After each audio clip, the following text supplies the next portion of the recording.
Good afternoon. It is now 1 o'clock, and we're resuming our Lane County Board of Commissioners meeting for this February 12, 2019. And at 1 o'clock, we are going to have public comment. So this is a time set for people who are not here to testify on a public hearing, which we'll have at 1:30. But this is a time for people who haven't spoken at our 9 o'clock public hearing to then present public comment now. So if I call your name and you are signed up for a public hearing and you plan on testifying at 1:30 at the public hearing, then you'll have to sign up again on the public hearing sign-up sheet. And if you're here for public comment, I'll call people in the order they signed up. First is, after I call your name, if you could move down toward the front, that'd be great. Steve Recca, followed by Larry Martinez, followed by Rob Dickinson. So if you are here for public comment, please come forward. And sounds like Steve and Larry are here for the 1:30. So who is here for the 1 o'clock?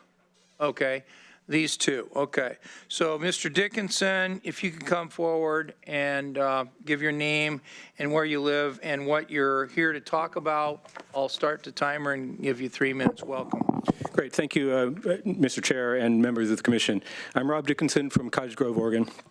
And I'm here, I have a number of points to raise, but the main thing I'm here for is a bill in the Oregon Legislature, SB 368, which I'm here to urge that the County Commission oppose. It is a unwise, ill-conceived bill that is undemocratic and largely unconstitutional and shouldn't be enacted into law. We hope that the county will oppose the bill. I have a fairly lengthy brief here, which I'll provide to the county, which gives out the many reasons why it is unconstitutional. I will leave that with the county executive. And then I have a one-pager which summarizes this 100 and something pages down to one page. So this bill, SB 368, basically aims to take the undemocratic process that we saw happen with our initiatives in Lane County, the Freedom from Aerial Herbicides Initiative and the Our County, Our Rights Initiative, and codify that into law. Basically, the process by which a separate vote, a determination is made on initiatives prior to them going before the voters. There is no statutory process for county clerks to make a separate vote determination on county charter amendments. The ORS 203.725, which the county uses to justify its support for this legislation, does not authorize a pre-election review for separate vote compliances. It's this pre-election review that is unconstitutional. Initiatives are supposed to go before the voters without a substantive review, and this pre-election review of separate vote does not do that.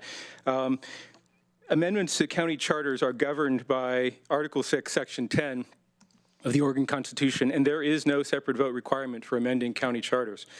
This is unlike the amendments to the Oregon Constitution, which are governed by Article 17, Section 1, which does have a separate vote requirement. So SB 368, which would authorize county clerks or administrative officers to make a substantive determination on whether an initiative complies with separate vote, and administrative officers should not be making or delving into the substance of an initiative legislation. This violates Article 3, Section 1 of the Constitution, which is the separation of powers. It also violates free speech, free assembly, and provisions of Article 6, Section 10, which is what reserve the initiative and referendum powers to the voters for the purposes of amending county charters. And in that section, Article 6, Section 10, which governs amending county charters, does not have a separate vote requirement. This is not just a simple procedural change. It's a big change. It's a substantive change, allowing administrative officers to do something, making a substantive determination pre-election. And in addition, if this legislation were to pass, it would basically make it practically impossible for amendments to county charters to go forward if the county didn't want them to. Basically, if a county clerk I'm sorry. Thank you very much. I'm out of time. Okay, thank you. Thank you very much for your public comment. You're welcome. Is there anyone that is not signed up for public comment who is not going to be presenting at a public hearing later today? Okay, So come forward, and if you could give me your name again, you'd think I'd remember your name. Lon. Yeah, Juan Lon is your first Valdez, name. What's your yeah. last name, Lon? Otterby from up Mohawk River and Commissioner Buck's area. All right, well, please move ahead, and you'll have 3 minutes. Thank you. Couple things. This morning I heard a delightful presentation on a facility for our young folks at risk in Lane County. And I tell you this, my wife and I were for 10 years a foster home for young people at risk 24/7. And if we had had a facility like this to help the kids out, we might have lasted a little longer and not got burnt out. So I appreciate the presentation this morning. Another short one on your land use issue you're going to talk about later. A great study here that I brought to you all from two excellent researchers at OSU, Beverly Law and Mark Harmon, on the uses of and ways to use reforestation and afforestation to increase the value of rural land, especially with the profits beginning to show up for carbon credits, particularly on private land.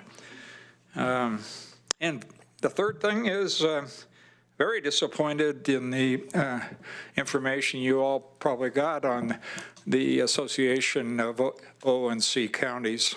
I'm a member of the RAC for the BLM, the Regional Advisory Council for all of the valley from Cascades to the Coast Range, and we got funded by the Secretary of Interior to the tune of $300,000 to $500,000 a year for projects. We asked the AOCC for support on that to get the Secretary to reauthorize, and they did not. Instead, they sent lobbyists to Washington to continually lobby against the Antiquities Act and take away protections that President Clinton and President Obama had put into place in the Cascade Siskiyou Monument. They've also been lobbying continually against the Endangered Species Act, trying to weaken that, and against the Wilderness Act. And so please keep that in mind when that $100,000 plus a year membership comes up again. You're hiring some guns that lobby against what most of us value. Thank you. Thank you so much. All right. Is there anyone else that has not signed up for public comment that will not be presenting at this afternoon's public hearings that are on very specific topics? Any general public comment? Okay, going once, twice, three times. Thank you very much for your public comment this morning, this afternoon. And we'll now dive into whatever else we need to take care of. Yes. May I? Yep, go ahead. I've not responded directly, but Lon's a friend, and I kind of feel I need to here. I don't know what decision you're talking about. No decision's been made. No one, including myself, knows where that will end. This county, before speaking for myself, I ever became a commissioner, voted to stay with the AOCC. Paid them a check. That check has been cashed.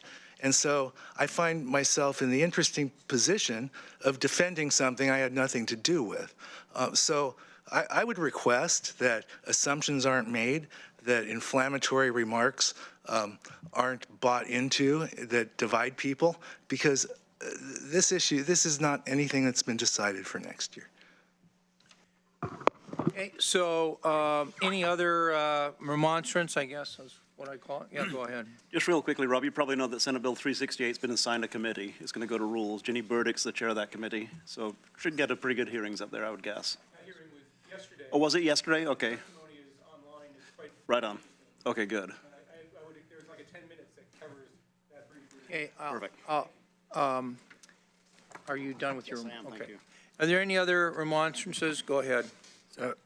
Just in reference to Senate Bill 368, that was actually put forward at the request of the Association of Oregon Counties and initiated actually by Lane County to clarify the timing of when that separate vote review would happen, because in Judge Rasmussen's decision around this, where they ordered the county to make that separate vote review, by the way, his decision was affirmed without opinion by the appeals court, so it now has the force of precedent in this state that we do have to do a separate vote review. Because it doesn't have timing written into it, just has to happen before it goes to the voters. We did that after signatures were collected, and it was ready to go on the ballot, which meant folks spent a lot of time collecting signatures only to find out that they had written a measure that failed the separate vote test. What we're attempting to do in this bill is just to make sure that separate vote test is done before folks spend a lot of time, money, and effort collecting signatures, and they know whether something's written to pass that, and have the timing of that clarified, because the timing in ORS 203-725 is not specific. It just says prior to placing on the ballot. And all this does is say prior to signature collection. Okay, further remonstrance. I've been informed we have more people here that came for public comment. So is there anyone present that wishes to give public comment that has not signed up? Okay, come forward. And if you could give us your name and what district you live in, and then I'll start the timer and give you 3 minutes. Great, thank you. Loretta Houston, I'm in District 5 with Heather Buck. And yeah, I'm here to speak on behalf of the SB 568, in which it's challenging the local initiative process. We as voters, we as the community, people that live here, this is our only access to having our voices heard. We're already extremely frustrated that we feel ignored by this top-down heavy system that we live in. We really don't have a democracy. It's the feds that trump the states that trump our local municipalities. We care about the quality and the health of our environment and our communities. We aren't getting paid the big salaries. It was already before this separate vote rule came in place.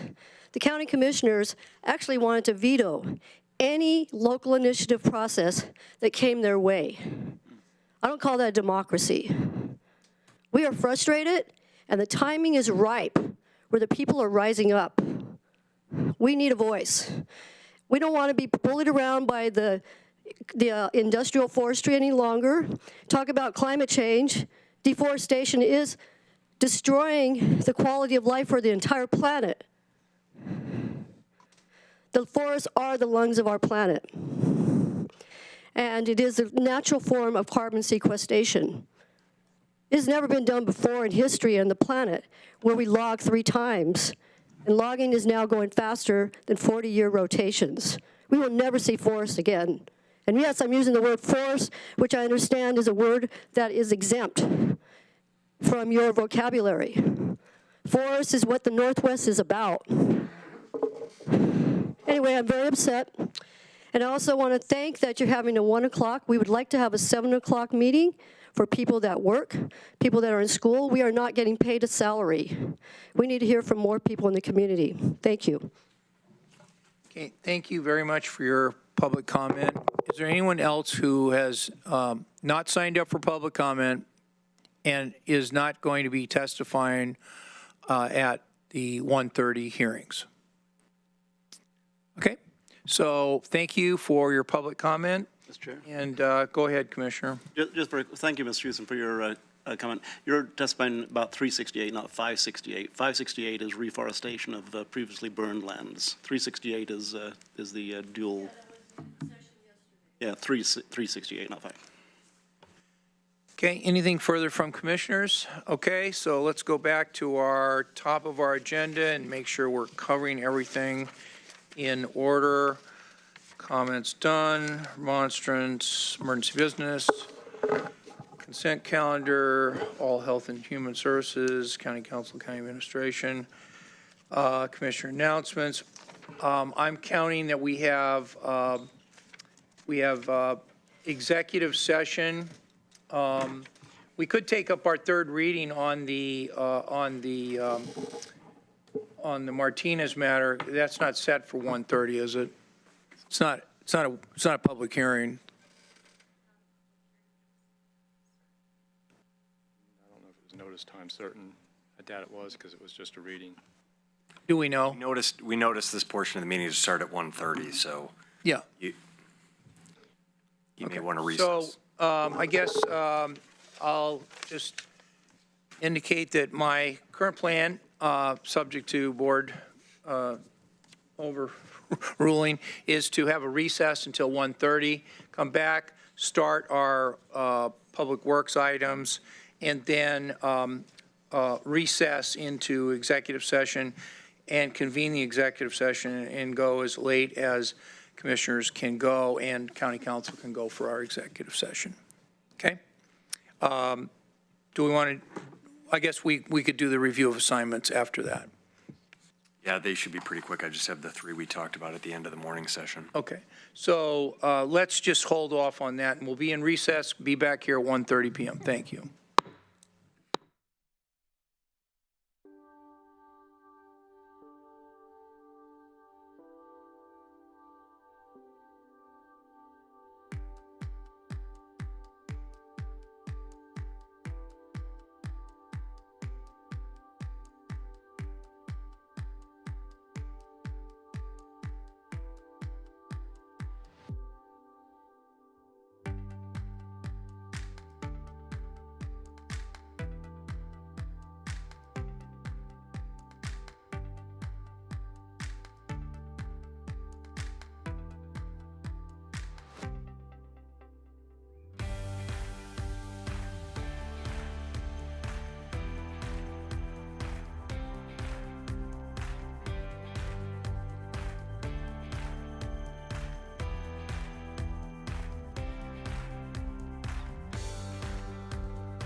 Good afternoon. It is now 1:30 PM on Tuesday, February 12th. And we are now reconvening our board meeting. And we're taking up item 13A, public hearing order number 19-02-12-05 in the matter of approving the design concept for Sears Road fixed object removal. With us to discuss this, among other people, would be Steve Gallup. Is that really Steve Gallup? It's Steve, right? Yes. Okay, because in the materials, it's Stave, so I think. No, it's Steve. Oh, is he really a Norwegian guy or No, something? no, it's Steve Gallup. So Steve Gallup is our Transportation Engineering Services Manager, and if you could introduce your colleague, that'd be great, and then we'll try to give you some time to make your presentation. Okay. So with me is Becky Taylor, the Senior Transportation Planner. She's also over our safety initiatives for our project and also for the outreach of the project. So you ready for presentation? Go for it. Okay. I'm going to be, some of my presentation I'll be reading. I want to make sure I get the correct information and also the information out that I prepared. This item is a public hearing and a board order on the Sears Road fixed object removal project to create a safety clear zone. In this presentation, staff will provide an overview of the project and the events leading to the staff recommendation, and then clarify what's being recommended and why. After the staff presentation, staff requests the board open a public hearing and then close the hearing and render a decision. Sears Road is in the Cottage Grove area. It's just a little bit under 2 miles long as far as the project length. It goes from Row River Road to Molitor Ranch Road. And it's represented there, of course, in the red. It's the project that we're going to be working on. The project scope and budget was provided by the Oregon Department of Transportation based on crash data.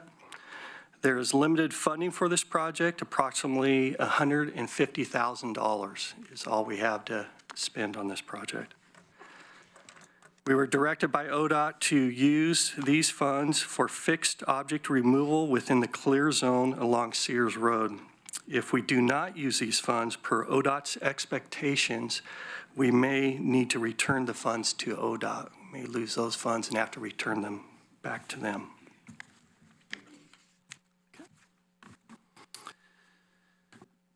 Why was this road selected for fixed object removal? ODOT prioritizes the allocation of all roads transportation safety arts funding based on crash data. That's the funding that we're receiving for this project. It's all roads transportation safety is what it's called, arts funding. Due to a high frequency of fixed object collisions on Sears Road, ODOT has allocated arts funding for fixed object removal within the clear zone.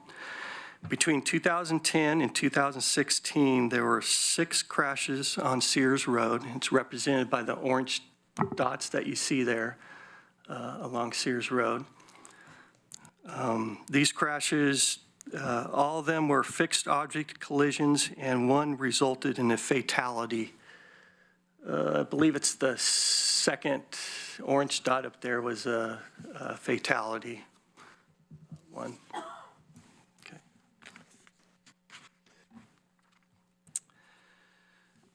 The frequency of fixed object collisions along Sears Road means there is a deficient in the clear zone. The clear zone is shown here on the side of the road. It is a traversable roadside area that allows drivers to stop safely and regain control of their vehicle and possibly enter the road safely too. That's what we're talking about, is the clear zone along the road there.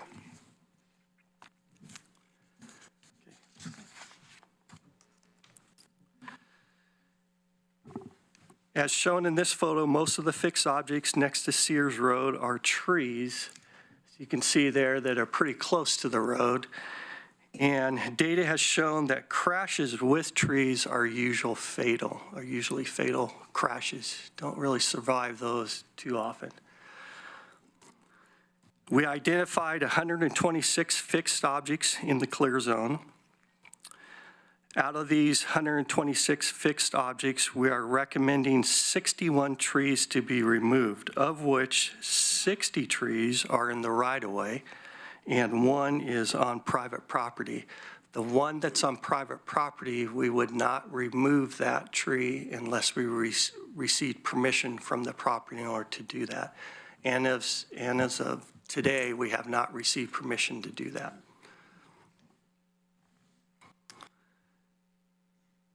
We have selected trees that are closer to the roadway and pose the greater risk. We are not removing, mostly we're not removing rows of trees, but isolated trees that pose the greatest risk, like at curves along the project length. Now I'd like to turn some time over to Becky. Thank you, Steve. Good afternoon, Chair Sorensen and Commissioners. As you know, safety is a shared priority. Not only did we want to solicit public input on this project, we saw this as an opportunity to have a community conversation about safety. To date, we have mailed a series of 3 postcards to properties along the corridor regarding the project purpose and public opportunities to participate. In your agenda packet are public comments that we received as of the date of the packet. Since then, we have received 2 more letters, and I'll ask Steve to deliver these copies to Chair Sorensen. They're from Robin Potzel and Larry and Karen Thomas, and they are both opposed to tree removal. Otherwise, the public comments that we've received are in Appendix A of your agenda packet. Last summer, we held a community meeting in Cottage Grove and showcased the Sears Road project. About 30 area residents participated. We solicited public comments on how to improve safety. Several people said they wanted the speed lowered on Sears Road, but Lane County does not have authority to change the speed limit, even on our roads. All posted speeds, regardless of roadway jurisdiction, are governed by the state of Oregon. We also heard safety concerns about curves and requests for curve warning signage. And as part of a separate countywide effort, we are upgrading curve warning signs. At the public meeting, we displayed a big air photo of the corridor that delineated the fixed objects of concern. And we asked the public to identify what they would do by sticking dots on those fixed objects that correspond with the options shown here. And we use this public input to inform our recommendations. We also held a public hearing with the Transportation Advisory Committee on September 19th. 4 people testified, 2 against tree removal and 2 in favor of safety improvements regardless of trees. The committee vote was in favor of the staff recommendation with 3 in favor and 2 opposed. Now I'll turn it back to Steve Gallup for the staff recommendation. So this tree here is the one tree that is on the private property that we do not have permission to remove. It shows how close, of course, the tree is to the road. It has some existing guardrail that was installed several years ago. So we're proposing that if we don't get permission to remove this tree, that we would at least replace the guardrail that's in front of it up to current standards as part of, would use project funds to do that. So the rest of these slides, there's about 6 or 7 of these slides. I'll try to go through them fairly quickly, but they, for the most part, show Sears Road. At the top there, it starts from Row River Road, and we just kind of head north up the project from kind of the top photo, then we go to the bottom photo. The red dot there is, of course, the trees that are recommended to be removed. And on this slide, we just show one tree to be removed.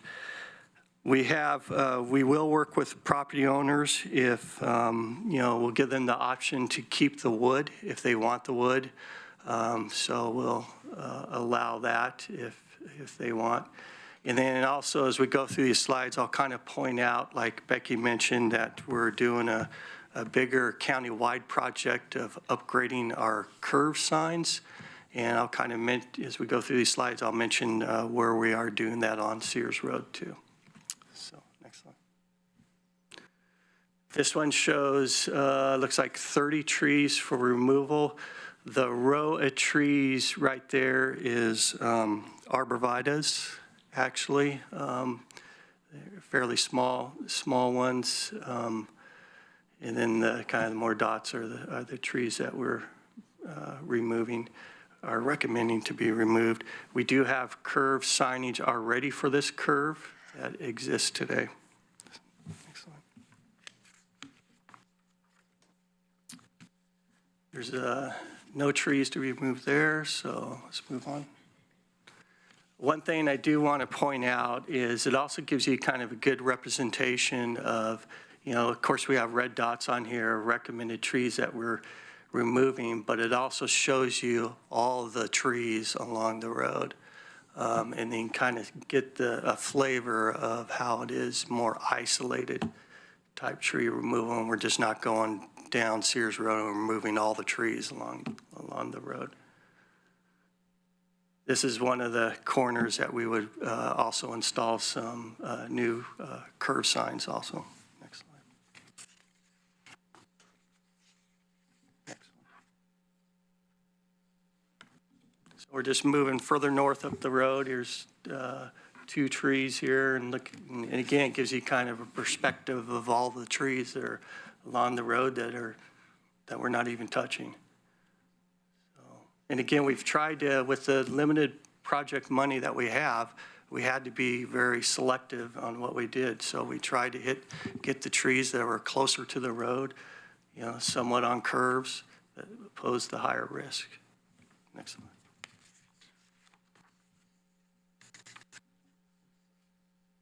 Recommending 9 here.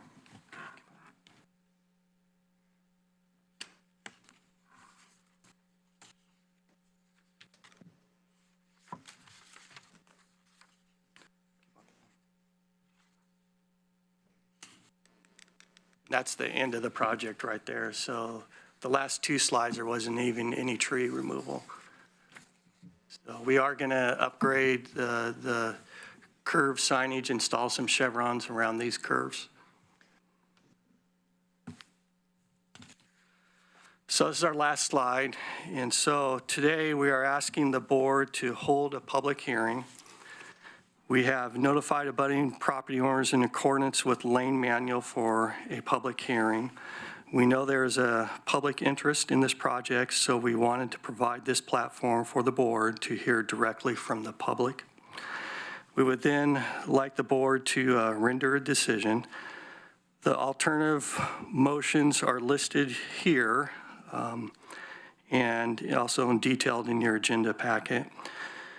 We would caution, however, that we are very limited in alternatives with regard to use of these funds in accordance to ODOT scope. Unless there are any questions, we'd like to open it up for the public hearing. Okay, thank you so much. Do any commissioners have any questions of staff before we open the public hearing? Okay, so we will now move to open the public hearing. And, sorry, friends at Lane Council of Government asked me to hit it 3 times. So we'll now open the public hearing and call on the people that have signed up. I would like to suggest we give each person 3 minutes of testimony before the board on this issue. And I'll call you in the order in which you've signed up. Jim Potzel, did I pronounce your name right? Please come forward, and you can correct my pronunciation, followed by Marlene Nowak,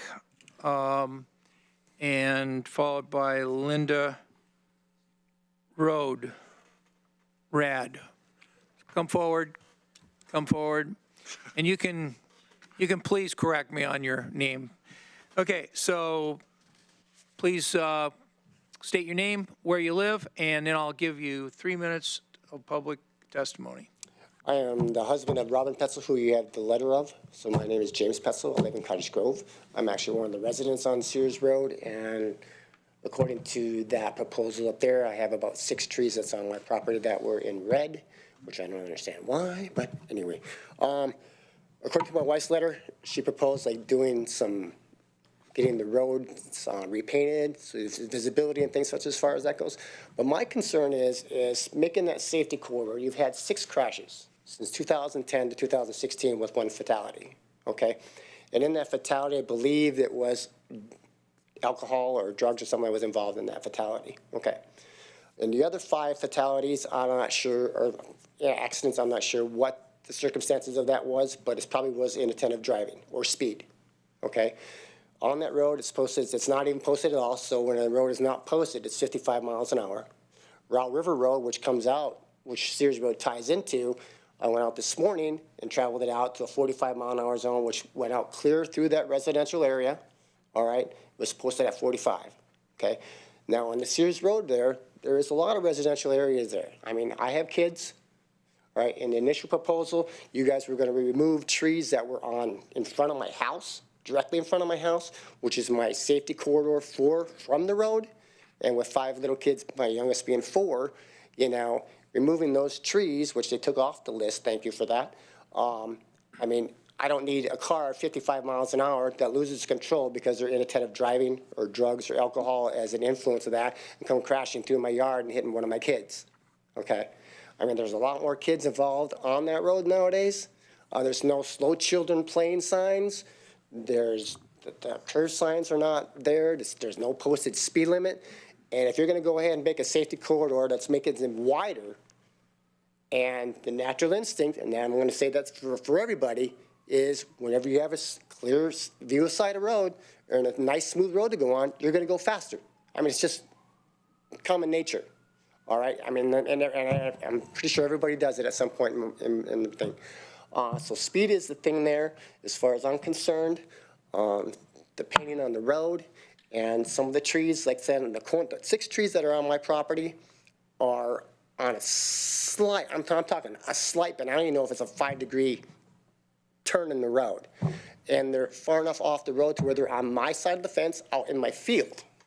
And there's a ditch that runs there with a culvert and stuff like that. So I'm not quite so sure why those 6 trees need to be removed. So I would like a better explanation as to those 6 trees from the committee or from the project manager as to why they have to be removed. I mean, because they don't pose a threat. The last time I checked, trees don't walk in front of cars. I mean, they've been there for hundreds of years and they have not been hit as of today. So if you're going to remove those trees, all you're going to do is enable people to be less attentive in their driving and increase their speeds. Thank you very much for your testimony today. Okay, Marlene, followed by Linda, followed by Joe. And please come forward and please give your name and where you live. And I'll start the timer and you'll have 3 minutes to present your testimony. Yeah, why don't you give that to Commissioner Farr and he'll pass it down. My name is Marlene Nowak, and I'm a landowner, 78561. My sister and I own the privately owned hazard tree. And I have to tell you that the county years ago made a serious mistake and paved the road on our property. The right-of-way that we give to the county is out practically in the middle of the road. So that's why our tree is on private property. The road's been put in the wrong place back in the day. I'm representing almost every household on Sears Road. This petition was signed to stop Project 128, which is the removal of 61 trees from Molitor Hill Road to Row River Road. It is also a petition to stop Project 129, widening Sears Road to 11-foot lanes and 4-foot shoulders. And I have 100% participation. Only 4 households were not home. Everyone else signed this petition that lives in the area that we're discussing. They do not want the trees removed. They do not want the road widened. They just want double yellow lanes, for example, no passing. I don't know why the county would allow, or whoever's in charge of the road, it would allow passing in a congested area where people are going in and out of the Lane County transfer site, yet you can pass there. So we, as residents, suggest double yellow lanes, no passing, and a speed limit be posted. I had some remarks from people when they're signing this petition. Why are they doing that? Will they pay to move my house? Because there are several homes that will be extremely close now, if you extend it in the future, as they plan on doing. I don't want them to ride in the road, that's for sure. What for? Why? Lower the speed limit. People will just go faster. You'll be enabling them to go faster. Repaint the lines, make them double yellow, no passing. And the one that hurt me the most was the elderly couple that have been there since I was a child, way before me. And their house used to be pristine, beautiful, little old century farmhouse. Well, now in their backyard is the transfer site. And now you want more of their front yard. And I looked at their front yard, and it's barely longer than a large automobile before the road. So she signed as best she could and said, do you want my house too? You already have my front yard. So we're pretty passionate about this. It's a beautiful, rural, old trees, 100-year-old trees that you're going to be taking. Thank you so much for your public testimony. Thank you. Thank you. So we've had Joe, Marlene, Linda, Jim, Marlene, Linda, Joe, Gwen, Robin, and Mark. I'm Linda, am I next? You're Linda, you're next. Thank you so much, and please give your name, address, and we will start the timer after you tell us your name and address. My name is Linda Roddy Vaught. I own the property at 78561 Sears Road. And a comment on their presentation about the hazard tree being on the edge of the road. We own 8 feet of Sears Road. Not like the picture shows it, but we own out into that. I have a different approach. I'd like to address some recommendations to resolve the safety concerns along Sears Road. Yes, there's been several accidents along the roadway, but not all of them involved fixed objects. In fact, there have been more airplane crashes resulting in multiple fatalities on property next to the roadway than motor vehicle accidents. In talking to the majority of residents along Sears Road, the main concern is excessive vehicle speed, both private and Lane County vehicles from the maintenance shop. Sears Road is a serene rural county road, never intended to be a major thoroughfare. I-5 northbound on-ramp is 1.5 miles from Sears Road. If the roadway is widened and trees removed, it will put many of the residents in harm's way. Trees are the only thing protecting several homes that are close to the roadway from being hit, and also keeping vehicles leaving the roadway and going into the Row River. The current roadway is in great condition, does not need to be resurfaced in the near future, but it does need restriping. It's been neglected, and all the lines are fading away and needing updated. We no longer have double lines for passing zones on straightaways. We need to make them longer on the straightaways, and fog lines would be a great help in directing traffic back onto the roadway at night. And the guardrails apparently have been addressed. When attending the track meeting, we talked about rumble strips, and it's, oh, they make too much noise. Well, what are rumble strips for? To alert the driver they're leaving the roadway, or they're crossing over into the center lane, which was the last fatality accident in front of my house. They crossed over and hit a pickup head-on. Lane County could work with ODOT to make designated speed zones with signs that have solar speed listings that will tell drivers how fast they're going. ODOT also advised me there's a bill in the legislature, and if it's put into law, it will allow the counties to designate their own speed limits. And you, as Lane County Commissioners, if you approve this proposed plan on Sears Road, it will not only lower property resale values, but it will enable drivers to drive faster than ever before, putting their lives and others in danger. Thank you. Thank you very much.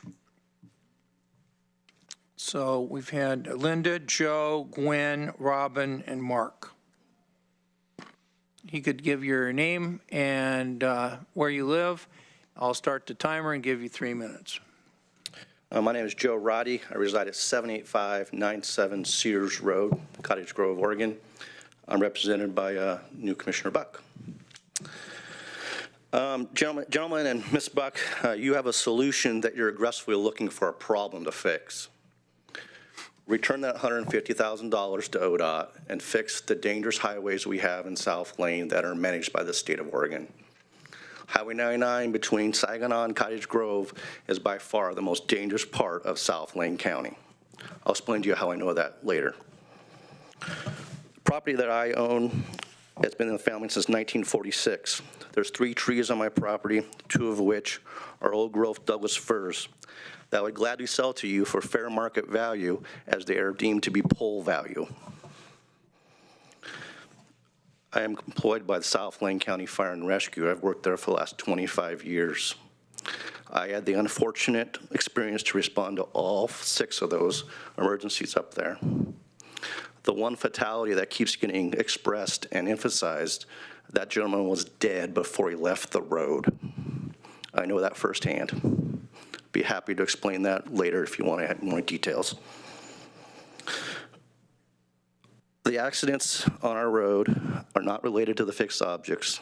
They're related to the speed. They're related to some of your county vehicles that are parked 3 houses down from me. Those are instances that you can fix and are in your control to fix without having to use this money. Somebody said earlier that most of the accidents involve intoxicants. That is true. Once again, I have firsthand knowledge that 5 of those involved intoxicants. The fatality didn't. He was dead before he left the road. There's other county roads which are a problem. Mosby Creek's an issue also. There's a power pole on Mosby Creek that I know of at least 10 times has been replaced. I'm not sure why that road's not been brought up by you guys. I know you're doing some work on London Road, where I believe London Road's gonna get rumble strips, which weren't a solution for my road. Not sure why. That's all I have for you. Thanks. Thank you. So let's see. Linda, Joe, Gwen, Robin, Mark. Welcome, and you can give those to Commissioner Farr. He'll pass them down. Give your name, where you live, and I'll start the timer and give you 3 minutes. Welcome. Okay, I'm Gwen Jaspers, and I live in Commissioner Sorensen's district. I'm a member of the county's Transportation Advisory Committee, but my comments today represent my personal views. I am opposed to removing 61 trees along a 2-mile stretch of Sears Road. I'm just going to read, some of this has been said before, but the 6 crashes in a 6-year period, all into roadside trees. Initially, it's understandable that staff recommend removing trees to close the road. Their proposal reflects part of the philosophy of the current Transportation Safety Action Plan. What the proposal does not sufficiently, to my mind, address, however, is that all the drivers were speeding, as we said, all were driving under the influence or otherwise distracted, and a majority, if not all, were young people. The action plan finishes its safety piece with what may be the most important sentence. Reducing fatal collisions in Lane County requires a culture that prioritizes safety.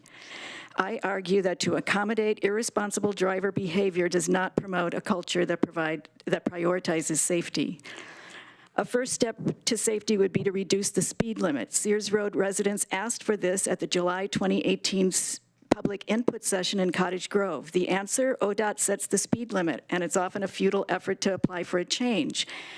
Recently, though, an agency official revealed that an ODOT rule change is being considered that would weigh the larger context of the road in question, rather than relying so heavily on current speeds used on the road. I urge Lane County to support this rule change. Reducing speed is crucial so accidents that do occur are not so serious. Among a growing number of transportation consultants advising that wider lanes provide less, not more, safety for all road users is Jeff Speck, a longtime planner and observer of people and transportation around the country. He contends, quote, "The safest roads are those that feel the least safe, demanding more attention from drivers," unquote. Based on Mr. Speck's model, the eventual paving of a 4 to 5 foot shoulder will make speeding and crashes more frequent. Yes, creating a shoulder is essentially widening the lane because it gives drivers the subconscious message that they can safely drive fast and eventually they're speeding. This makes that now longer trip to the mailbox of a Sears Road resident navigating a walker or a wheelchair increasingly more dangerous. Traffic calming devices used in Midwest rural areas slow highway traffic entering small towns. They include a variety of innovative products. An example here in Lane County is where Crow Road approaches Territorial Highway. 2 sets of rumble dots warn drivers they are approaching a busy intersection to clue them into slowing down. Please consider ways of thinking outside the box, or rather inside the lane, to successfully slow down traffic speeds on Sears Road, to save lives, and to robustly contribute to a culture that prioritizes safety for the long term. Thank you. Thank you. Okay, Robin, Mark, and is there anybody whose name I haven't called? Okay, so Robin, if you could give your name and address, and I'll start the timer and give you 3 minutes. Okay, and I would also like to submit some written testimony from Hand several that other over to people. Commissioner Farr right now. My name is Robin Mayall. I live in Commissioner Bernie's district and at 3703 Garden Avenue in Springfield. Happy to see you here, sir. Happy to see you here.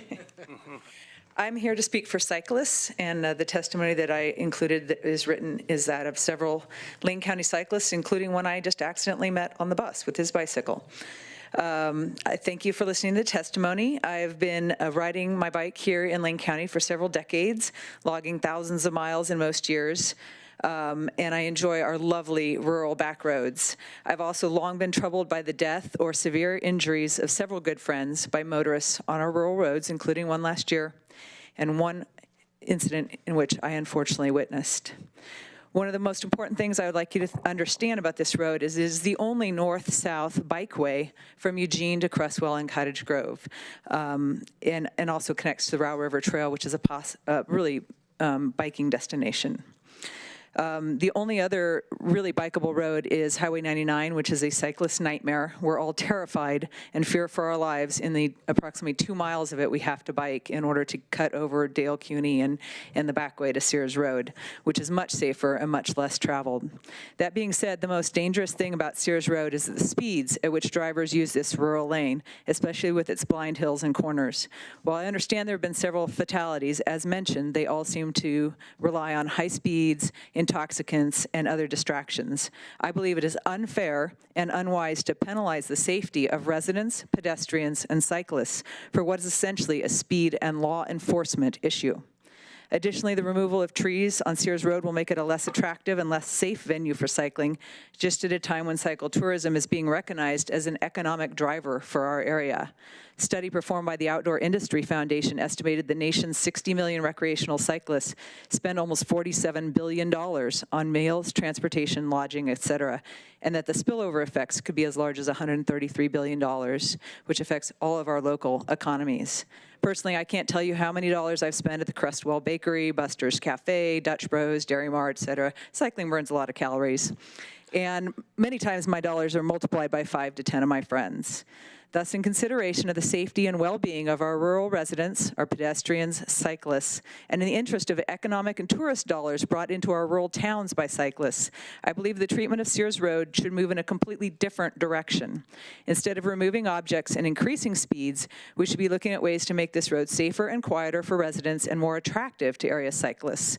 This would involve some combination of law enforcement activity, speed calming treatments, and a redesignation of this road potentially as a scenic bikeway, possibly even as an extension of the Willamette Valley Scenic Bikeway, which currently ends in Eugene, instead of bringing cyclists down further into this beautiful area of our county.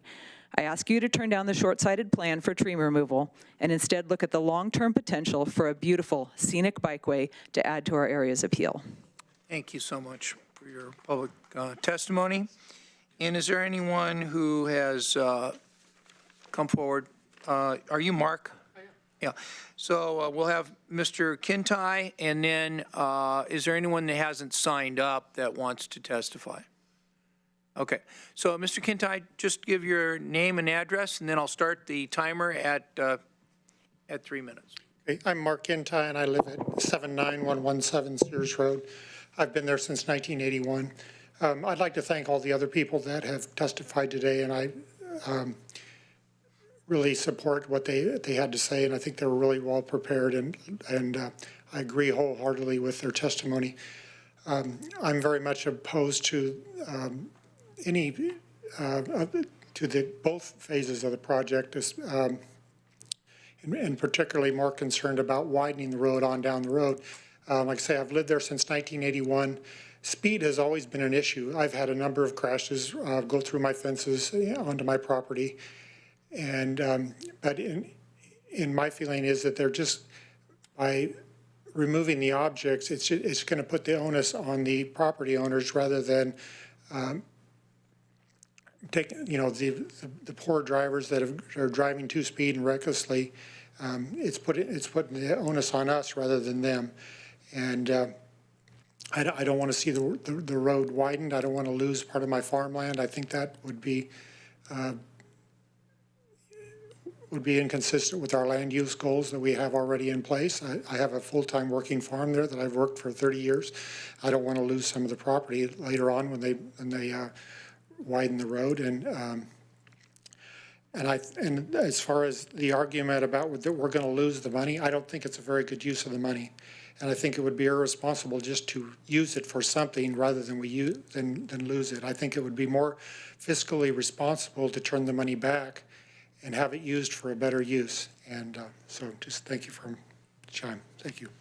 Thank you. Is there anyone that hasn't had a chance to speak who wants to speak at this public hearing? Okay, seeing no further requests for public hearing, we will now close the public hearing and turn to the Board of Commissioners for questions, comments, and deliberation. So Commissioner of the District usually goes first. Right. First, I want to thank everybody who came out this afternoon to speak for the hearing. I am just now getting up to speed on this particular issue. And my first transportation meeting is, as a committee member, is tomorrow evening. So I've been reading a little bit in the last few days, but I still feel like I don't have enough information to really move this ball forward. I do have some questions. I too, like the last speaker, don't like to spend money just to spend money. I want to know it's spent wisely and it's something that the community wants. And I do want to just respond to our South Lane Fire and Rescue speaker on the issue that perhaps these crashes or fatalities weren't necessarily caused by the fixed object, and that may be part of how they became even worse after the fact. But I wanted to ask staff in particular is, why was this brought up initially? It doesn't sound like it came from the community that asked, please take down our trees so people don't crash. It sounded like it came from perhaps ODOT and originally as a request down here. So it sounds like that's the case. I'm just trying to find the original oomph into this particular issue. Yeah, this is a transportation safety funded project, and so it's all based on, it's data driven. So one of the things they look at is crash frequency, and So they looked at data and said there was so many crashes on this particular road, and then just assigned it some money to. that were related to fixed object crashes. And so Have we already tried the route of working with the state to lower the speed limit? we have not submitted the application to do that. We have done our own speed study out there and have found that most of the drivers are going at a speed, the statutory speed of that road. It's not posted, but it's Which is 55. 55. Which seems like it might be too fast. Yeah. ODOT has the control. They currently, right now, they set the speeds on all roads in Oregon. So we would submit the application to them. They would take their 6, 7, 8 months to do their analysis, and then they would come back with their recommendation. And it's been my experience in the past that their recommendation is pretty much right at what most drivers are doing. And in this case, it's pretty close to 55. It's in between 50 and 55 miles per hour. So that would be their recommendation, or in other words, they would probably say, leave it as is, not posted. So, and I'd be willing to submit that application. I'm always willing to submit an application to ODOT to change the speed limit. So I have no problems doing that. That is a 6 to 8 month process. It seems like that's what the community is asking for. I also live on a rural, unincorporated, lane that's well-traveled by bicyclists. It's a loop for professional bikers. And I know that people go too fast on that road too. But to try, I would have liked to have seen trying all the alternatives before, going this particular route. Yeah, and we would be glad to do that. Can you explain that it's based on the speed that the drivers are driving, not the conditions of the road and where people want the speed to be? Can you explain that process? Yeah. So what Dan's asking is to explain how the speed limits are set in Oregon. And what it is they come out and do a speed study, and they see what 85% of the vehicles, what the speed is that they're doing, this 85% mark. And they pretty much, they say, okay, let's say they're doing 50 miles per hour. So the 85th percentile speed is what they call it, is 50 miles per hour. So that means that 85% of the vehicles using that road or less are going 50 miles per hour or less. And so they would use that speed to say, okay, this is what the speed of the road should be, 50 miles per hour, and that's what you should post it at. So that would be the recommendation. One of the problems with setting in artificially too low of a speed is that you get speed differential. And once you enter speed differential, you have people that are driving this 50 miles per hour. Then let's say you post it for 35 or 40 miles per hour. Now you're introducing a big speed differential that, some people want to go this speed that they feel like this road should be driven at safely. and they can't. They're going at a lower speed because of the posted speed. So now you start introducing frustration. So people will start trying to pass each other. And then also with speed differential, you have the potential of increasing the crashes too. So the crash rate goes up. So do you have any more questions that you'd like to ask? We could have several rounds here, too. Yeah, that's fine. The one Those are my thing initial I ones. did want to say is I wanted to separate that issue with what we're doing. I think it's important not to lose perspective of we're removing 60 trees for the most part that are in isolated locations along Sears Road. The trees that we remove are not going to have any effect on the speed limit. I mean, we will go ahead and submit an application to ODOT to hopefully get that speed limit down. We'll see what they say. But that's different than removing the 60 trees along Sears Road. This is a fixed object removal project, and the clear zone is always an issue on all our roads throughout the county, no matter what the speed is. We can lower the speed to 40 miles to 45 miles per hour. We're still going to have the fixed object problem along Sears Road, as well as we do on all of our roads. So let me ask you this, if we remove all the trees, all 100 and something trees, have we qualified then to receive the funds from ODOT? And are we required to remove any of the trees? We are, this is like I say, this is the. Do we have to remove one tree, or how does it work? I don't know the limit of trees, to be honest with you. Okay. All I know, this is a fixed object removal project. Okay. And can we use the money then for something else, like for a rumble strip or additional signage? Warning, 6 people have died, or 1 person has died here. 5 people have died. Have been injured or have had collisions with fixed objects.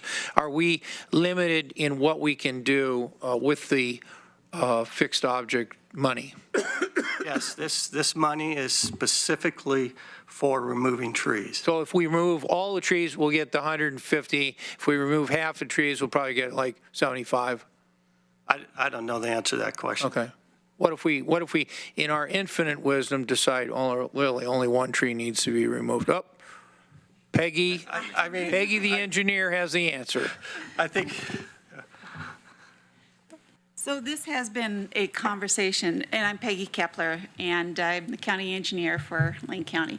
And Becky actually sent a number of questions to the ODOT staff to see what alternatives we could use to change the safety parameters on that roadway.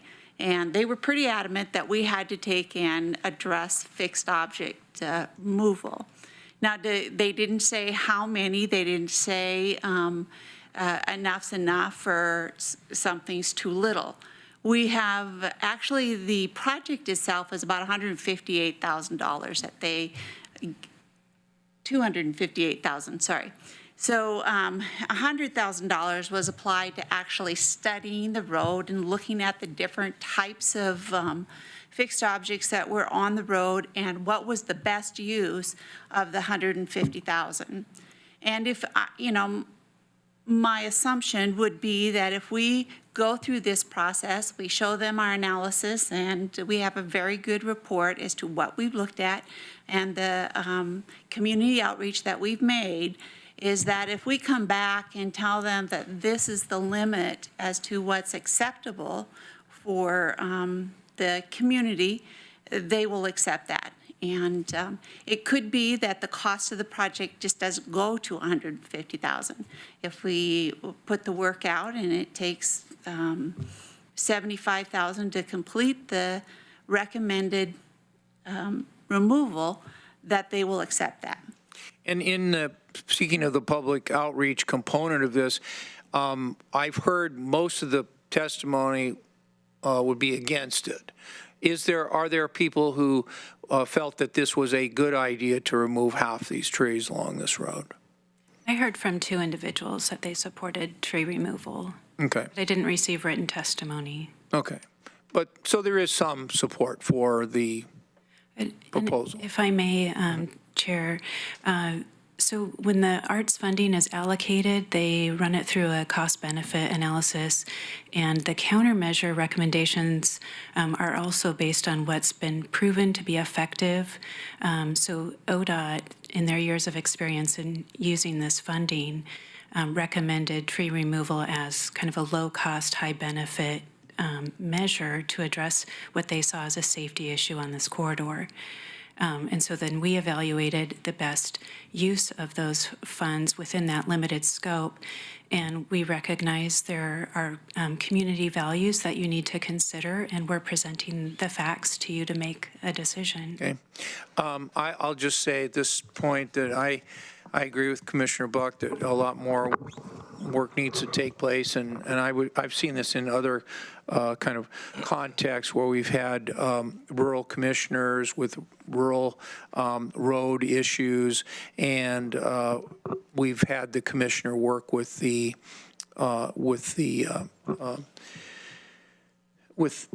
department and the neighbors to try to come up with a solution that is more acceptable. But I'll leave that for later. And you ready? Yeah. And you're ready. Okay. Commissioner Berney, then Commissioner Bosevich. I feel like I'm watching third hand. Again, I think someone said a solution for a problem that, from what I could hear from public testimony, doesn't exist. So, sir, I believe you said you're gonna, we'll determine, right, whether or not this project moves forward. What is driving it other than the dollars? Well, like I mentioned, it's the crash data that's driving this. And we have our Transportation Safety Action Plan that was adopted a couple of years ago. And one of the action items in this plan is to address the fixed objects. Right. In the community of people that live on this road, where is this solution being from whom is this solution being pushed? From whom? Yes. I heard no one supporting this. I mean, I don't know if it's somebody, I don't think anybody that lives along the road has pushed this solution or has come up with the idea. Okay, I'm sorry, let me put this a different way. As I look at this, what I see is open public hearing, hear from the public, close public hearing, and don't listen to what they said and move to support the design. I'm having a lot of, I just want you to know, and forgive me, I'm new at this also, but I'm having difficulty, and Commissioner Bosevich might re-explain why I'm wrong here, but I'm having difficulty understanding if you have virtually 100% of the people that live on the road saying, please don't do this, there are other ways to approach the problem, why we wouldn't be looking at those other ways. That's my, and I know I'm new. If I may, I completely understand your perception that we did not respond to public testimony. The public comments did influence our recommendations. We did eliminate a lot of trees from our initial recommendation based on people preferring screening. There are very few, if any, trees recommended for removal that are directly abutting a home. And again, we tried to identify the highest risk in terms of proximity to the roadway, in terms of trying to create a clear zone. So clear zones are proven to be effective in reducing the number and severity of crashes. So it's an engineering countermeasure that's been proven. That's the problem that we're trying to solve. ODOT gave us the money and recommended the solution. Thank you. And we understand you're trying to reconcile the public opposition. Mr. Chair, if I can just add an additional comment, just to clarify Commissioner Berney's question. There are two options here. So we asked to open the public hearing, hear testimony, close the public hearing, and then you have one option to render a decision to move to approve the design concept as it's presented, or to direct staff to revise the design concept and return with a different order. So that is an option in front of you. And as Becky said, this is something that has been driven by data related to crashes and fatalities that ODOT has asked us to look at. Our engineering and planning analysis has determined through objective review that the fixed objects are the problem that are causing the accidents and fatalities. So I just want to be clear that this is, our staff is doing the work that they need to do to respond to the serious issues related to transportation safety in our community. And if the board deems that there's a better alternative or like a different process, we certainly can go through that.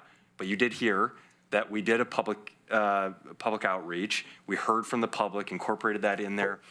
So you definitely have some competing interests here and competing desires and concerns, and we'll seek the board's direction on next steps. And thank you for clarifying for me. I hope my remarks weren't taking anything other than my trying to reconcile what I'm hearing. That's all.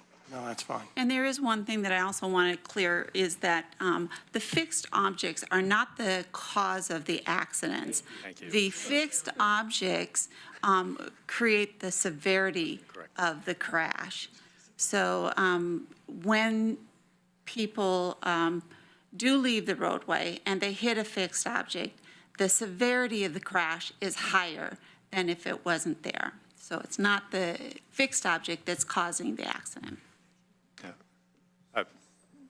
Thank you. I was going to correct Steve. I think he didn't mean to say causing. I think he meant the cause. It's about severity. So first, I just want to say, Joe asked me as we were getting started, was this a quasi-judicial proceeding? It's not. Our criteria for this decision making is what the board desires to move forward or not. The money got identified by and provided to us by ODOT because ODOT saw statistically a problem in this area about crashes that ultimately ended up hitting a fixed object. And fixed object removal is about allowing people to make mistakes and recover from them. It's kind of like, we all put smoke alarms in our house now, and they've been mandated by law. We don't start fires on purpose, and sometimes they get started because somebody fell asleep drunk with a candle burning. That doesn't mean that we don't want that smoke alarm to go off, wake them back up, and save their life. You remove fixed objects from roadways to allow people to make that mistake, whether it's driving too fast, driving drunk, or whatever, or just being a young kid not paying attention to what you're doing and texting, to leave the roadway, either come to a stop or return to the roadway without having the severity of the accident. That's why you remove fixed objects from what they call that clear zone. Now, I know this because I used to design roadways for a living. I'm also the only member of this board that is a card-carrying member of the Spandex Mafia. And I have ridden Sears Road, I can't tell you how many times. And I've also ridden Crow Road coming into Territorial, and I can tell you those rumble strips are damn dangerous for cyclists because I end up going into the opposite lane to go around them. And Crow Road is also about coming into a T intersection that people were running straight through in the fog. But that's, there's all sorts of issues going on here. And really, staff initiated this project because ODOT identified it as a statistic issue and made available this money. And whether the board chooses to take that money is a decision. One of the options that's not up here is the board could just say, you know what, return the money to ODOT, cancel the project. That's the decision we can make because we're not required to have a reason why, like in a land use decision. So I just want to make that clear. But I will say we do that at our own risk in some ways. We've clearly had identified to us by statistics that there is a safety issue on one of our roads that we own and maintain. If we take no action to resolve those safety issues, ultimately in the future, somebody hits one of those fixed object trees that were identified in this project for removal, they're going to be coming to us, or their family is going to be coming to us for a claim. We've had claims like that. Fortunately, some of them we've been able to win. I think we have one where a guy ran past one of our road end signs and then hit the barrier at the end of the road on a motorcycle and sued us over it. We ultimately won that one because we did have safety signage. But, that's the sort of things, as we sit here as the trustees to the public in a lot of ways. So I just want to put that in your head as you're thinking about how you want to go with this. I want to talk a little bit, though, about ODOT, speed standards, et cetera, because I have a lot of experience in requesting speed changes. I've done it multiple times on behalf of my constituents on different roadways around the county. I've only won once or twice. And it's been really difficult to do. I got the speed lowered on First Avenue coming off of River Road going into Junction City. And that was because there was an entrance coming from a senior mobile home park onto the roadway. They look at the 85th percentile in general, and that's purely for safety. Because if you vary the speed limit much up or down from the 85th percentile of what people naturally drive, it will actually drive the accidents up. If you go up above that, it'll drive accidents because people will drive faster than they're comfortable. If you go below it, you'll drive accidents because of speed differential. There's a reason why they try and set it there. But the other things they're allowed to look at is roadside culture, land use, and geometry. And that's usually where I've been able to beat ODOT. Because half the time you put out, speed traps and record for that 85th percentile, there's so little traffic enforcement in the state, let alone Lane County, that people drive above the speed limit most time anyway. So that's almost a useless piece of data. So I usually end up making most of my arguments about roadside culture and geometry, and that's what we have to look at. Now, I've ridden a lot of Sears Road. There are areas where I would have difficulty making roadside culture, geometry, and land use an issue for lowering the speed limit. There are places as you get down close to Row River Road, I think it'd be very easy to make that argument.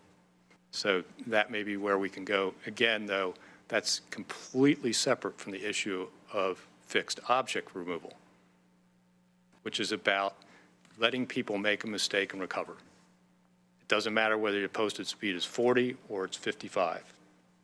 You can still have a fatal accident at 40 miles an hour if your car comes to an immediate stop, which it usually does when it hits a tree. So those are kind of some of the decisions in front of us. I understand the drivers behind the project. I understand why most people would be against it, because tree removal is never a fun thing. I also understand how we end up with roads that are on people's private property because we paved over old wagon trails without a lot of survey work over the years, and Sears Road's been around a long, long time and probably was put in without survey work first, and now we know it's on private property because we've come back and done the survey work after it was built. So it's one of those things where we're trying to balance that need for the public to be, to have some safety with the residents that live along the roadway, and it's a tough balance. But I'll cede to the majority of the board on this decision making. So one thing that's kind of in the back of our mind here is that Lane County exceeded the traffic deaths of Portland, Oregon. And that was without any traffic deaths in either Eugene or Springfield, meaning all of the traffic deaths or substantially all the traffic deaths over a 10-year period came out of rural Lane County, unincorporated Lane County, and we were the death leader in the state for several years. Maybe we still are. So this is something that is a real problem in Lane County. Now, I posed this idea of offering up the commissioner's time. Wasn't that gracious of me to offer up the commissioner's time to work with our engineering staff and the neighbors to try to come up with something that would be more acceptable to more of the neighbors. And I just wanted to pose that as an option. It isn't up there, but as Commissioner Bozievich pointed out, this isn't really a decision we have to make, but it would be a way to maybe put this decision on hold and then allow this meeting or meetings to go forward. And I just want to pose that as an option because I kind of don't want to make the decision of no, and I definitely don't want to make the decision of yes. And so I'm looking for another option. And Commissioner Farr, you wanted to be recognized. Quite a while ago, actually. Yeah. Okay, go for it. It's been a long time since we started talking about this, so I'm not going to belabor it. I'm inclined to say don't cut the trees, but I'm also inclined to say let's go ahead and study it a little bit further. I appreciate the words that Commissioner Buck said so long ago, by the way, when she said that she would like to hear more about it. And I think having the rural commissioner involved, working with the people who live there and working with staff to see if an alternative that is going to be more acceptable. I'm inclined to say don't cut the trees. The people who live there feel safe. They drive the road more often than anybody else, and 6 accidents involved in a fixed object, 1 fatality where, according to the man who was on the scene, the individual was dead before he left the road. I think there's a lot more that needs to be talked about before we cut the trees. I do remember one night when I was with the Eugene City Council, we cut down 6 trees. Now, they weren't fixed objects adjacent to roadway, but our public hearing that night lasted until the next morning, cutting 6 trees down. And we're talking about a lot of trees. Some in people's backyards, some of these trees, I believe, are shielding your house from the road, right? So I would much rather the fixed object be a tree than your house. Anybody agree with me on that one? So let's talk about it some more. Let's hear what Commissioner Buck can hear from the neighbors and really make more of an intelligent decision. It almost makes me laugh when you tell me how ODOT determines what the speed limit should be. They check to see what the speed people are driving is. And if it's 55, then they say, well, the speed limit is 55. Well, if the speed limit is 55, that's what people are going to be driving. So that doesn't seem to be a very scientific approach to deciding where the 85th percentile is, because people will drive to the speed limit or beyond it. So I don't need a response on that. So I agree with the chair and with Commissioner Buck on discussing this further before we make a decision. So what do you think of, I'm asking this of staff first, and then I'll get the commissioner involved. What do you think of setting this over for 2 months, and in that 2-month period, see if we can get together a community meeting with the commissioner and with staff, and then in approximately 2 months come back for either a progress report or drop it or approve it or something? That works for me. Yes, and that works for us too. I think that there is no time limit. Well, there is a time limit on the program itself. The IGA gives us 10 years to take and work this out. So we have plenty of time. Well, let's don't Let's not take that long. don't tempt fate here. I know. Okay, so would you like to make a motion now so that we do have a record of finishing up of today? So I'll make a motion on item 13A, in the matter of the public hearing for approving and design for concept of Sears Mode fixed objects removal to be set over for approximately 2 months in order for myself and staff in the community to get together and talk about this further. Second. Okay, it's been moved by Commissioner Buck, seconded by Commissioner Burney to have a community meeting with Commissioner Buck presiding and staff and the neighbors and come back in approximately 2 months to the board to report on that. Anything further by way of discussion or debate on this? One comment? Yep. And a criteria of success would probably be to have most of the people in this room either not here because they agree with the proposal or here supporting it a little more. Yeah, one thing I was going to say about this issue of how the Oregon Department of Transportation sets speed limits is that the pressure on ODOT from the trucking industry is huge. And that is the reason they have barred local governments from setting speeds. So one way to think out of the box on all of this isn't to make a proposal to ODOT and assume that because of this 85 percentile rule that we're going to get any different answer than we usually get. I think a better answer is to say that when a county has the worst traffic fatality rate in the state, that maybe that isn't working very well, and maybe we should have the authority to set these speed limits. Because I think ultimately the width of the road, and Ms. Jaspers, you know, you wrote up your nice testimony, and thank you. You know, the width of the road, the wider the lane, the faster people are going to drive. And it's not just the lane, it's the perceived lane.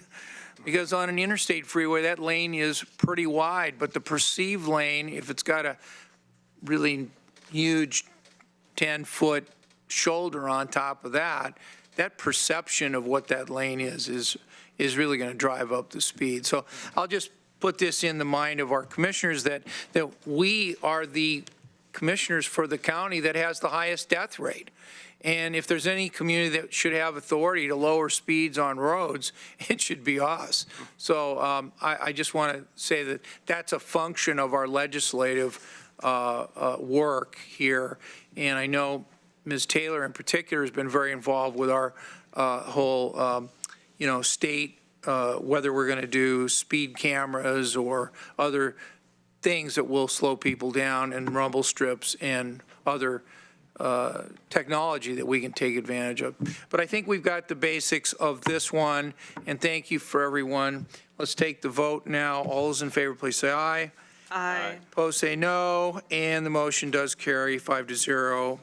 Thank you very much. Can I just make one comment that a lot of work has happened in our engineering, with our engineering and planning staff, and Becky has led this fatal crash investigation team, and we've really focused through our transportation safety plan on the 3 E's: education, enforcement, and engineering. Those 3 things are really what impact traffic safety in any community. So just as we look to solutions, thinking about those 3 things, education, engineering, and enforcement, as really the things that are going to have that are evidence-based practices in reducing fatal crashes.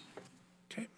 Thank you, and appreciate all your work on this. Thank you to the public for coming for the public hearing. And we'll now move on to and invite Rachel Serslev and other folks from Public Works Land Management Division to come forward to the table. And while they're coming, I'll read the title of this ordinance. 13B, third reading ordinance number PA 1365 in the matter of amending the Rural Comprehensive Plan to redesignate land from forest land to marginal land, to rezone land from impacted forest land F2 to marginal land ML, and adopting savings and severability clauses.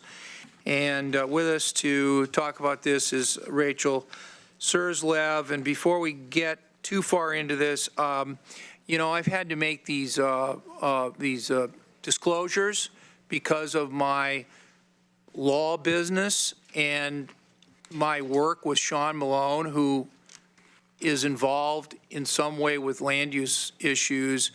Is he part of this case, or do you know? Land Watch is a part of it, but your letter but has my conflict is not with Land Watch. It's that that Lane County Legal Counsel's recommended I disclose issues involving where Sean Malone is involved in something. Either way, your letter has been added to the record and attached Very good. Okay. Attached to the agenda memo. Okay, thank you. And now, why don't you go ahead and introduce this item and give us your overview of it. Thank you, Commissioners, and good afternoon. So as Chair Sorensen said, this is a plan amendment for a zone change to redesignate forest land from forest to marginal and concurrently rezone the land from impacted forest to marginal lands. And the board conducted a second reading and public hearing on January 29th, 2019. And the board heard testimony by the applicant and parties in support and opposition of the proposal. The public hearing and the record was closed at that time.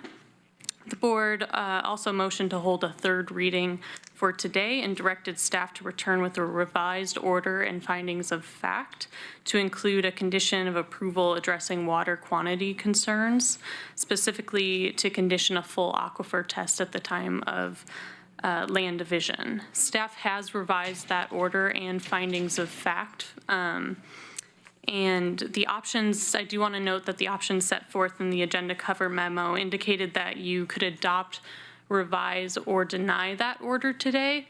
However, County Council has pointed out to me that there was a need for a fourth reading because significant changes were made to the order and the findings of fact. So today I've provided Chair Sorensen and Vice Chair Buck the revised alternatives and options are in front of you, and those are to approve the third reading and then set the fourth reading for a date certain. Okay, and February 26th is not a day the Board of Commissioners is meeting. We are meeting. I believe it. Okay. We got a very full. I believe it is, and the 26th and the 12th were options that. Let me just say that the board is meeting on the 26th. I got the is and is not part mixed up. Okay, thank you. So we could do this on the 26th. Yes. Okay, any questions from, any further comment from staff? Quick comment and quick correction to Ms. Searslap. It's an ordinance, not an order. I think you misspoke once or twice, but just so the board knows that. And in terms of what you do today, you can simply move and roll this forward and do deliberation and decision next time, or you can deliberate now and roll it over and make just your decision next time, however you want to. I might suggest we do the deliberation next time because A, we'll not always remember it till next time. And secondly, that we have a lot more work to do today. Makes sense. So do you have staff recommendation on which February 26 or March 12? I was leaving it up to the commission based on your. We have one commissioner calling in on the March 12 meeting, so it might be better to do it on February 26. That's with me. 26. You'll be calling in on the 26th. So we have one commissioner calling in on the 26th and one on the 12th. So I'm not. The 26 is pretty full. Yeah, I think that our vice chair and I know the schedule. Well, she knows it better than me, and I would probably say March 12 might be a better date then. So can we have a motion along these lines? Approve the third reading of ordinance 1365 and set the fourth reading for March 12 at 1:30 Harris Hall. Does it have to be 1:30? No, it doesn't. No. Well, let's take that off then, so we can take it up at any point in the day. So, is there a motion to do that? Commissioner Bozievich. Thank you. So I'd like to move the third reading of ordinance number 1901 in the matter of amending Lane Code Chapter 4 to add limitations, sorry, reading the wrong order, sorry. Third reading ordinance number PA 1365 in the matter of amending the Rural Comprehensive Plan to redesignate land from forest land to marginal land, to rezone the land from impacted forest land F2 to marginal land ML, and adopting savings and severability clauses, and setting the fourth reading for March 12th. Okay, is there a second? Second. Okay, it's been moved by Commissioner Bozievich, second by Commissioner Buck to approve the third reading on ordinance 1365 for March 12, no time certain. Is there further discussion on the motion? All those in favor, please say aye. Aye. All those opposed, please say no. The motion carries 5-0, and we'll take this up on March 12. Thank you. Thank you very much. Okay. So, barring anything else, are we ready to recess into executive session and then Review of assignments first. Mr. Mokrahysky's here, so we could do that. Let's do that. That would be item number 14, review of assignments before our executive session. I have three, Mr. Chair. Commissioner Sorensen's request to have an executive session with legal counsel regarding the Wasco County decision. Commissioner Berney's request to have a work session on the quasi-judicial process.